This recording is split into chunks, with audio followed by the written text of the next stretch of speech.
Seguimos aquí en su espacio Voz para el Cambio, esta ventana de opinión de compromiso con la patria. Bueno, caramba, pero Luis llegó primero que yo a la mesa de conversación. Saludos, Luis. Este hombre tecnológico me sorprendió. Yo no esperaba verlo. No fue que me asusté, Luis, me sorprendió. No le voy a decir feo de ninguna manera, ¿no? Porque en la cultura dominicana los feos son los que asustan. Pero me sorprendió. Luis, gracias por estar con nosotros para que conversemos de Alianza País y del país, por supuesto. Así es que un placer tenerte de nuevo, Luis. Hace rato que no estaba con nosotros. No te nos pierdas. No, yo siempre estoy disponible. Buenos días a todos y a todas. Estoy disponible cuando me llaman. No hay ningún problema. Aquí estamos. Te llamaré con más frecuencia. Te asienta bien ese azul. Está muy bonito. Muchas gracias. Ese es mi color preferido. Así que... Te asienta bien. Luis, ¿cómo anda el país? Desde la mirada de Alianza País. Bueno, el país está en una situación bastante difícil. Digamos que el elemento quizás más importante que había que destacar es que tenemos una situación económica difícil para los sectores populares, para la clase media.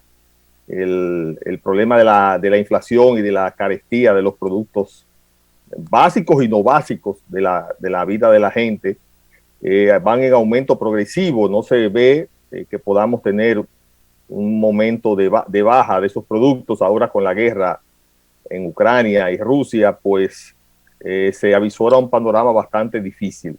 Porque en el país lo que hemos tenido en las últimas décadas es crecimiento con aumento de desigualdades. Siempre los pobres, los de abajo, la gente sencilla, sufren los avatares y las dificultades económicas, mientras hay unas élites que se están enriqueciendo. Entonces ese es el elemento fundamental. Esto va a incrementar la respuesta popular, las luchas sociales.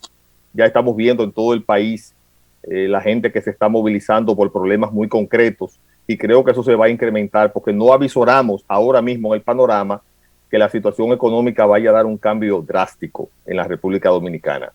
Ese es un poco el elemento fundamental que marca todo el panorama nacional. Luis, ustedes tuvieron una especie de acuerdo parcial con el PRM en algunas cosas así muy puntuales. Eso no lo comprometía con la gestión de gobierno para nada, ¿no?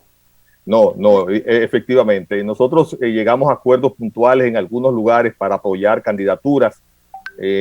Apoyamos candidaturas a senador o senadoras. Por ejemplo, apoyamos aquí en el distrito a la senadora Fadil Raful, y ellos nos apoyaron en algunos lugares. Por ejemplo, apoyaron al aliancista Manuel Matos en San Juan de la Maguana como candidato a senador, y así en otros lugares. Llevamos candidatos comunes en Santo Domingo Este, tenemos la vicealcaldesa, pero evidentemente los acuerdos llegaban hasta el día de los procesos electorales, hasta el día de las votaciones. Más allá de ahí no hay ningún acuerdo político con el PRM, con el gobierno del PRM, y creo que está muy claro en las posiciones que hemos enarbolado en diferentes escenarios sobre temas sensibles de la vida nacional. Aquellos candidatos que ustedes apoyaron y que están desempeñando esa función y que ustedes lo apoyaron para eso, ¿se han ido desempeñando de acuerdo a la perspectiva que ustedes tenían o dejan algo que desear en términos de las ejecutorias, desde el punto de vista de ustedes? Bueno, es evidente que ellos son PRMistas. Entonces, cuando ellos apoyan políticas que el gobierno propone y nosotros nos oponemos a esas políticas, evidentemente que no están actuando de acuerdo a nuestra visión. El acuerdo electoral no implicaba necesariamente que ellos estuvieran de acuerdo con todas nuestras posiciones, ni nosotros con las de ellos. Digamos que en ese sentido hay diferencias marcadas con las cosas que ellos pueden defender como representantes en el Congreso, en el Senado o en la Cámara de Diputados, con las políticas que nosotros levantamos. Nosotros somos claros. Tenemos una política contraria a la privatización de bienes públicos, por ejemplo. Tenemos una política a favor de que se incluyera en el Código Penal una serie de elementos que han sido dejados fuera, por ejemplo. Y así en otras áreas hemos enarbolado posiciones muy claras en las que ellos, como PRMistas, han tomado otra posición. Entonces, en ese sentido, el acuerdo electoral, que fue un acuerdo electoral, fundamentalmente no implicó necesariamente que ellos asumieran nuestras posiciones ni nosotros la de ellos. Luis, ustedes tienen un bloque legislativo, tienen 2 diputados. la gestión de ustedes en términos legislativos lo deja satisfecho como organización política o hay algunos retrasos o incumplimiento en la mira del partido y la ejecutoria de sus legisladores? Fíjate, en lo que tiene que ver con el comportamiento y con la posición que han asumido los dos aliancistas que son diputados, en este caso Pedro Martínez, que es el vocero del bloque en este momento, y José Horacio Rodríguez, en cuanto a su comportamiento, a las políticas que asumen, a las demandas que asumen, a los proyectos de ley que someten o que apoyan, nosotros no tenemos ninguna queja. Evidentemente, ¿cuál es el problema? Son 2 diputados de 190. Nuestro disgusto no es con ellos, sino con el hecho de que no hayamos llevado otros diputados a la Cámara o no hayamos podido lograr un senador nuestro, como hubiese sido Manuel Mato de San Juan de la Maguana. En ese sentido, el esfuerzo ahora en el 2024, es tratar de aumentar, sobre todo en la Cámara de Diputados, la cantidad de aliancistas que lleguen a ese espacio de representación para jugar un papel muy destacado. Imagínate, cuando los partidos tradicionales se unen, cuando el PRM cierra filas alrededor de una política, evidentemente, pese a que nuestros compañeros levantan posiciones muy claras, muy fundamentadas, es difícil lograr romper esa correlación de fuerzas desfavorables. Esa es, digamos, nuestra principal preocupación, no con ellos, sino con lo que hemos logrado y con lo que podemos hacer solamente con 2 diputados. Hubo un hecho o una acción que no quedó clara y que generó inquietudes en segmentos políticos de la sociedad, sobre todo del denominado sector progresista del país, y algunos periodistas que siempre andan buscando porque responden a unos intereses con el tema del contrato de fideicomiso de Punta Catalina y la firma de uno de los diputados de ustedes que generó una espuma, ¿no?, en el aire ahí, que algunos quisieron plantear algunas dudas. ¿Qué ocurrió ciertamente? Fíjate, los diputados están sometidos a una serie de presiones. Sobre todo, les llegan proyectos de leyes bastante voluminosos en términos de contenido y a veces no da tiempo. Pues esta es la realidad, para leerlo todo, para analizarlo todo y sopesarlo. Cuando llegó ese proyecto, a los compañeros se les aseguró que no implicaba ningún tipo de privatización del bien público Punta Catalina. Y ellos se confiaron en la palabra de algunos de los colegas que en ese momento le aseguraron que eso no se iba a producir y dieron su voto a favor. Evidentemente, para mí, en lo personal y para el partido, ha sido un error. Yo creo que no se puede aprobar nada en lo que tú no estés seguro que no lesione el interés nacional. Ahora bien, ellos reconocieron el error y nuestro partido, por diferentes vías, pero a través de nuestro vocero nacional, que es Guillermo Moreno, el presidente del partido, ha reiterado la posición de que nosotros nos oponemos a la privatización de los bienes y servicios públicos. Eso no está en discusión para nosotros. Esa es nuestra política desde siempre. En ese sentido, reiteramos que nosotros no estamos de acuerdo con el fideicomiso y no estamos de acuerdo con los fideicomisos. Aquí va a haber un fideicomiso para gobernar el país, me imagino. Porque todos se están metiendo en fideicomisos o en alianzas público-privadas.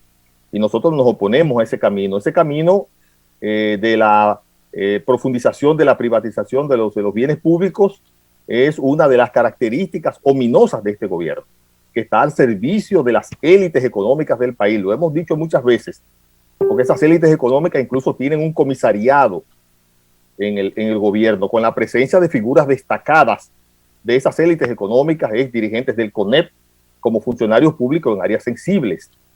Y entonces eso nosotros no estamos de acuerdo, evidentemente. Ese es un modelo, es el modelo neoliberal que nosotros no compartimos.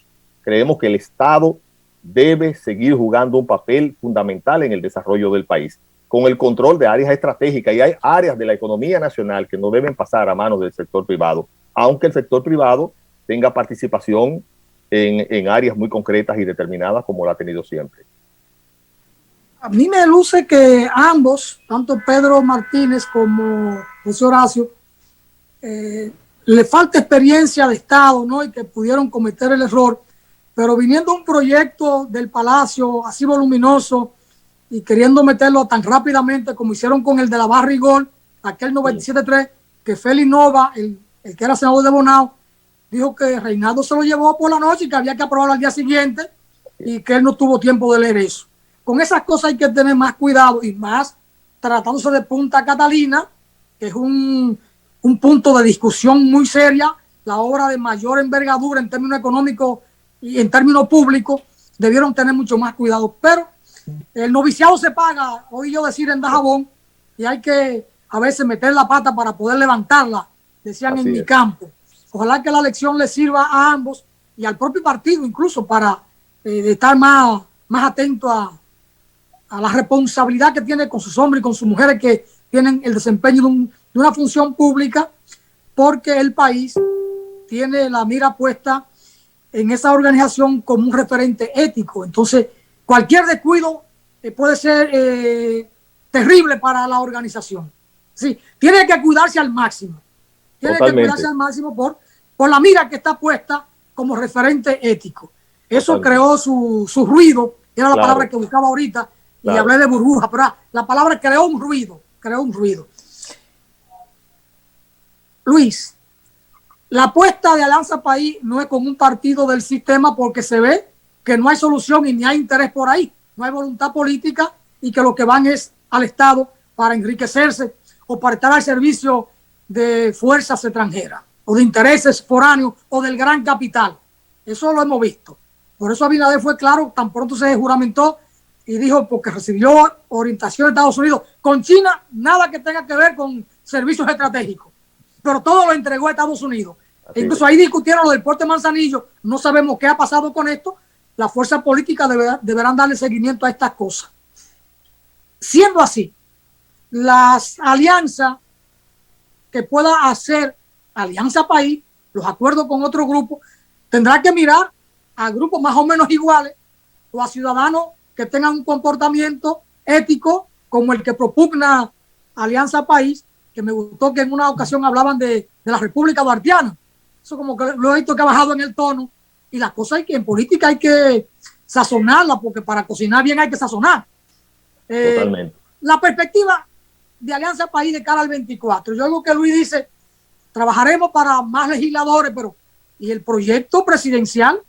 ¿Por dónde se cuecen las habas de Alianza País con esa mira? Bien, correcto. No, perfecto. Bien, tu intervención tiene muchos elementos, pero mira, quiero... Tiene tiempo para desarrollarlo. Magnífico, gracias. Gracias. Mira, en relación a Duarte y la República Duartiana, como le llamamos, está en nuestros documentos básicos. La refundación de la República Duartiana, el entendido de que aquel sueño de Duarte, de aquel país libre, soberano, independiente, de bienestar para todos, de unidad de razas, etcétera, eso no pudo concretizarse porque el conservadurismo se hizo hegemónico y desplazó a los sectores liberales. Tradicionalmente ha sido así. Es una aspiración trunca y en ese sentido nosotros nos consideramos, digamos, herederos de esa tradición y de ese sueño duartiano. Eso está en nuestros documentos básicos, eso norma nuestra actuación y aunque baje un poquito el tono,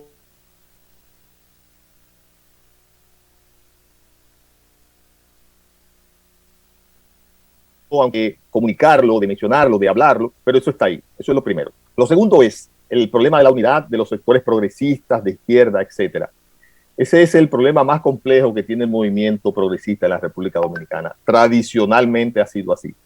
Fíjate que aquí, en los años finales de los 70, principios de los 80, se formaron 3 grandes organizaciones de izquierda.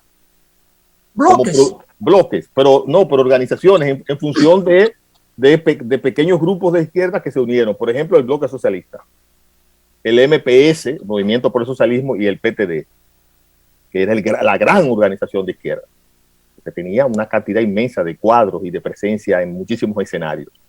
Las 3 desaparecieron. Eso es lo primero. Y luego los bloques que se han formado, todos han desaparecido, no han permanecido. No tenemos un caso como el Frente Amplio de Uruguay, que tiene no sé cuántos años, y que es una cosa interesantísima estudiar. En la República Dominicana, los esfuerzos unitarios son difíciles, son complejos y han generado mucha frustración. Nosotros estamos de acuerdo y creemos que sí, que este es el momento en que debemos mirarnos entre nosotros, el sector progresista, y comenzar a caminar juntos. Lo que tenemos que hacer es no acelerar el paso, discutir lo que haya que discutir en el momento. Lo que tenemos que hacer es no colocar frustración tras frustración, porque eso sí sería mortal para todos. Pero estamos de acuerdo y de hecho hay algunos pasos que se han venido dando muy tímidos, muy en la línea de no avanzar más de lo que se debe avanzar, pero está claro que para el 24 el país necesita la unidad de los sectores progresistas. Y cuando hablo de sectores progresistas y de izquierda, no me refiero a los partidos nada más, me refiero a gente independiente. Aquí hay muchísima gente independiente de izquierda, que está en la sociedad, que dejó partidos hace mucho tiempo, pero que sigue siendo de izquierda y que opina en medios de comunicación, que escribe en periódicos. Entonces es aunar esfuerzos políticos y sociales para lograr que la izquierda juegue un papel en el 2024. Eso es necesario y digamos que la visión nuestra es esa, pero siempre con mucho cuidado, siempre colocando en el momento las cuestiones que son fundamentales, no adelantándonos a definir candidaturas y ese tipo de cosas. Lo de las candidaturas en Alianza País todavía es un tema que no se ha discutido, evidentemente. Todavía falta tiempo. No hay tiempo y falta tiempo. No hay tiempo porque ya a la derecha, los partidos tradicionales tienen sus candidatos o sus precandidatos. En ese sentido, urge que nosotros en algún momento también nos sentemos, pero todavía falta tiempo para que muchos compañeros y compañeras que quieren jugar ese papel se decidan a hacerlo. En su momento, y quizás en este mismo año, comenzaremos a discutir el tema de las candidaturas, el tema electoral, porque ya en el 2023 es un año preelectoral en el que me imagino que todo el mundo va a estar en la calle haciendo campaña. Ya hay algunos partidos, ya la reelección está montada, ¿verdad? Eso está claro, la repostulación del presidente Abinader. Ya hay partidos que tienen sus candidatos, porque solamente tienen esos candidatos, y hay otros que van a escoger entre varias opciones, pero se están moviendo en esa dirección. O sea que también nosotros debemos, en alguna medida, ponernos en eso con tiempo. En alguna medida, Luis, mira, el que tiene las lágrimas hondas empieza a llorar temprano, a ver si finalmente las lágrimas pueden verse o pueden salir. Exacto. No hay tiempo. Estamos contra el tiempo porque sin recursos en este país, dada la cultura que se ha ido desarrollando, una cultura clientelar, implica el trabajo cotidiano y gris, como decía el maestro Lenin, y hay que estar en eso siempre. No hay que esperar 3 meses antes, 4 o 5 meses antes, porque entonces sí que finalmente no habrá tiempo. El contacto, el intercambio con los otros, que hay que conquistar para avanzar unidos, eso hace tiempo que debió hacerse. No esperar lo último, porque entonces se hará tarde. Otros también sacarán cabeza y después todos seguirán siendo cabezas de ratones y nadie se incorpora al cuerpo o a la cola de un animal más grande, porque no quiero decir león para que no vayan no se entienda otra cosa. A coger por donde no es, ¿verdad? Claro, claro. Porque este es un país donde la política está animalizada, sí, incluso hasta el deporte está animalizado. Las águilas, los leones, los tigres, los toros, los elefantes y la cuyaya y cuantas cosas más, ¿verdad? Este es un país muy, muy único, muy sui generis. Pero hay que avanzar en las 3 cosas, en ir conversando con los otros, tanto organizaciones como con individuos, ir sacando candidaturas propias en las localidades, la gente que se anime a trabajar, a hacer los contactos, el cara a cara. No es que saquen un afiche ni nada de eso porque la ley no lo permite, pero en el contacto cara a cara, los demás están en eso. Todos tienen su candidatura. Abinader es candidato, Leonel es candidato, y en el PLD la candidatura está clara, es el binomio Margarita-Abel Martínez. De ahí no hay otra cosa, eso está claro por ahí. Entonces, los demás no sacan la cabeza sabiendo que no tienen asentamientos propios en las masas, porque no han trabajado la política desde el clientelismo, porque no han sido poder, porque el que fue poder, que nombró mucha gente, tiene una clientela. Entonces, toda esa cosa hay que trabajarla, Luis. Eso no puede esperar más. Sí, así que tienen que animarse a estar en las redes, en los barrios, en los campos, con el discurso, con la propuesta, con el cuestionamiento y con rostro que la gente lo vea. Claro, mira, la pandemia nos sacó de la política de contacto con la gente, que es uno de los lados fuertes de Alianza País. Alianza País ha tenido dos reconocimientos electorales y eso se logró en la calle, con la gente. Y además hemos realizado varias campañas de afiliación masivas a nivel nacional. La pandemia nos sacó de ese activismo y entonces tuvimos que meternos en las elecciones, en el proceso electoral. Nosotros tenemos que recomponer nuestra presencia en los barrios, en las comunidades. Como dice un compañero, tenemos que de nuevo buscar las huellas que dejamos en el camino y que la gente vuelva a reconocernos. En ese sentido, este año para nosotros es decisivo. Vamos a iniciar pronto una campaña nacional de afiliación, que es el medio que nos permite ir a los barrios, a hacer contacto con la gente, a conversar, a presentarle nuestra propuesta, digamos como paso un poco previo a todo lo electoral, porque tenemos que recomponer nuestra presencia en los sectores populares, en la clase media, etcétera, etcétera. Porque no bastan las redes, no bastan los medios de comunicación, que hay que utilizarlos y que los utilizamos. Eso es lo que no ha permitido la pandemia, sino que para nosotros la política se hace en contacto directo con la gente, mirándola a los ojos, preguntándole cuáles son los problemas de ustedes y entonces diciéndole, mira, nuestra propuesta en relación a esos problemas es esta. Y entonces en este año es decisivo para nosotros para retomar ese trabajo con la gente, ese trabajo de contactos, que nos permita entonces crear las bases para entonces tener candidatos y candidatas que jueguen su papel y que se den a conocer y que sean conocidos por la gente. Un poco esa es la dinámica que pensamos seguir en este año. Piensan seguir, eso está en perspectiva de ser discutida en un taller, en una asamblea, eso está en aprobado. una elección nacional. Cuando eso digan, a ver, estamos en enero del 23. No, eso está aprobado. Ya estamos en marzo pasando. Eso está aprobado, Alfonso. Lo que pasa es que yo no estoy autorizado para dar informaciones muy concretas, pero este año, es más, en este mes, eso va a comenzar.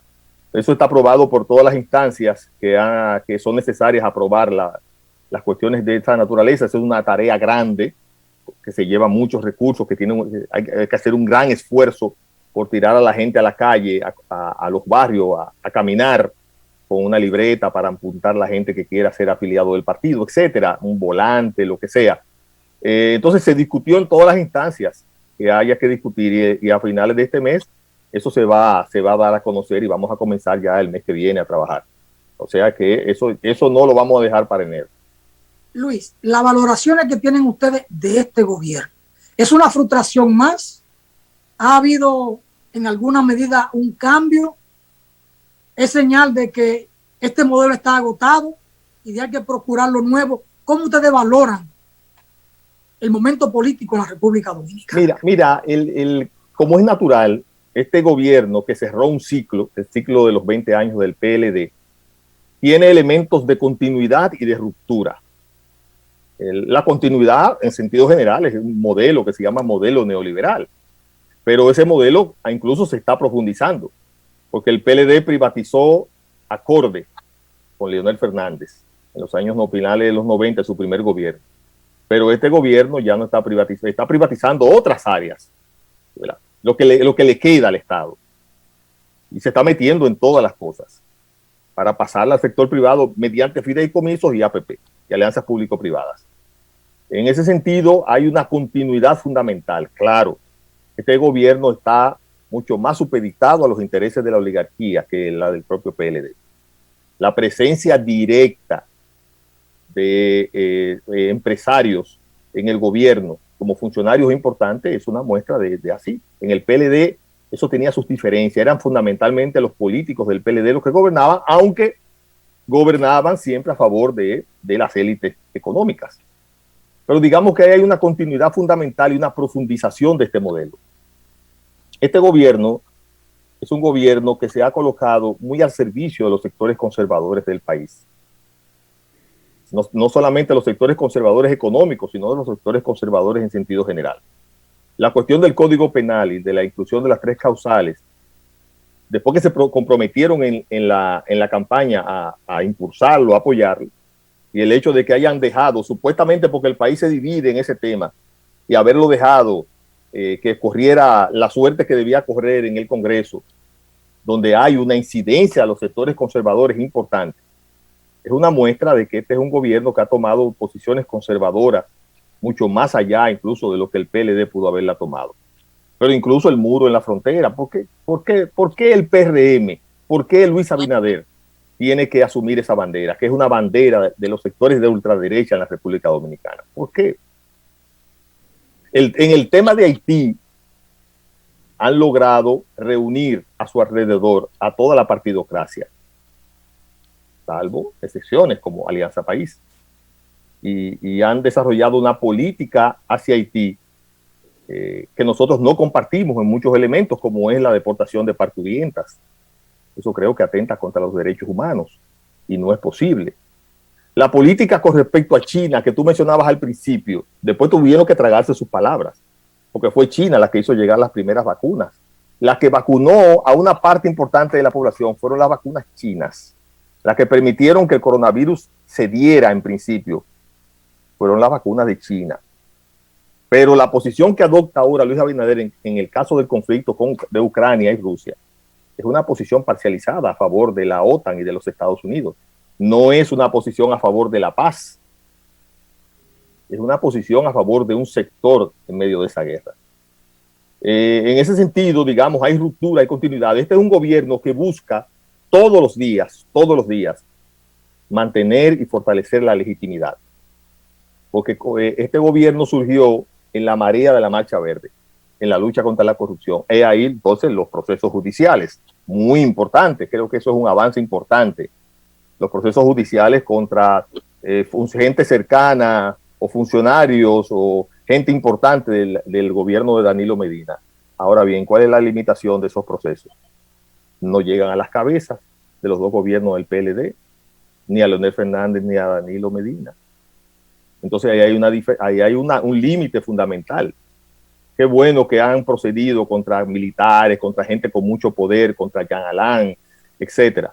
Pero esos procesos que van en la línea de la lucha contra la corrupción y la impunidad, que fue la gran demanda de Marcha Verde, tienen sus limitaciones importantes, porque no han llegado hasta donde deben llegar.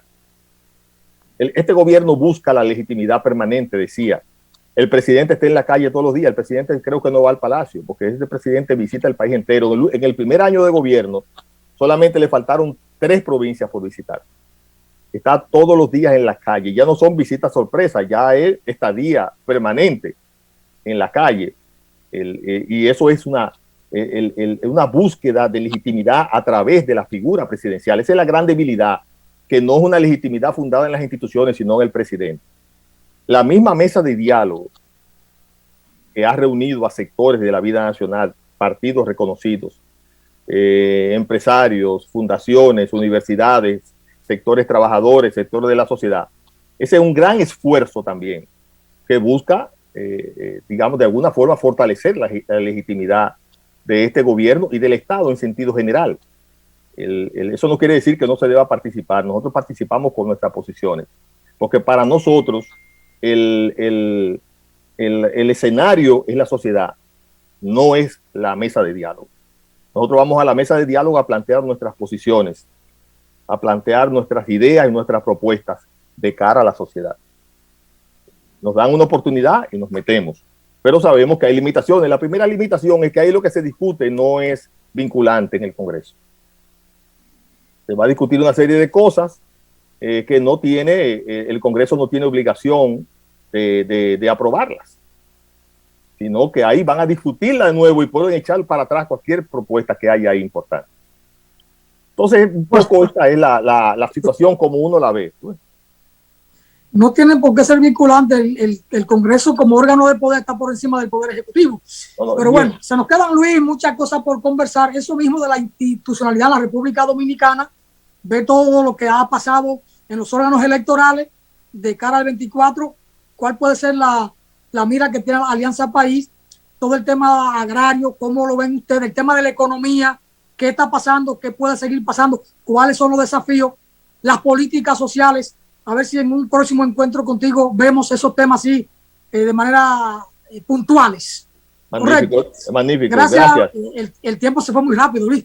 30 minutos y fue ahora mismo que empezamos. Así es. Gracias, Luis, por estar con nosotros. Esperamos que no te nos pierdas.